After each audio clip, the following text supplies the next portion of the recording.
my attorneys warned me just before I went to prison that the CIA was very upset that my sentence was so short. And my lead attorney said, they're going to try to set you up in there. So be very, very careful. And that was at the front of my mind.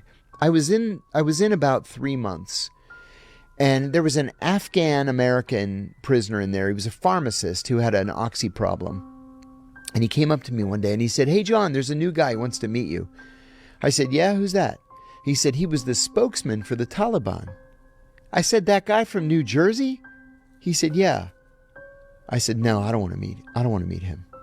And he said, oh, okay, I'll tell him. A couple days later, I'm out in the prison yard exercising. And this guy with a beard halfway to his waist is walking right up to me with his hand out to shake my hand. And I put my hands up like this. And I said, don't fucking touch me. And just as I said it, I looked past him and there was a guard in the woods outside the fence with a camera with a long distance lens. Click, click, click, click, click, click, click. And I said, don't fucking touch me. I said, I will kill you if you try to touch me. And he said, come on, man, I just want to be friends. I said, fuck you. I don't want to be your friend. Get the fuck out of here. And he says, you and I have a lot in common. I said, you and I have nothing in common other than that I tried to kill people like you. Get the fuck out of here.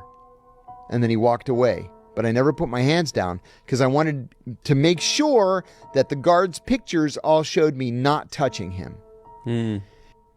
He walked away. He was only in the prison for 4 days.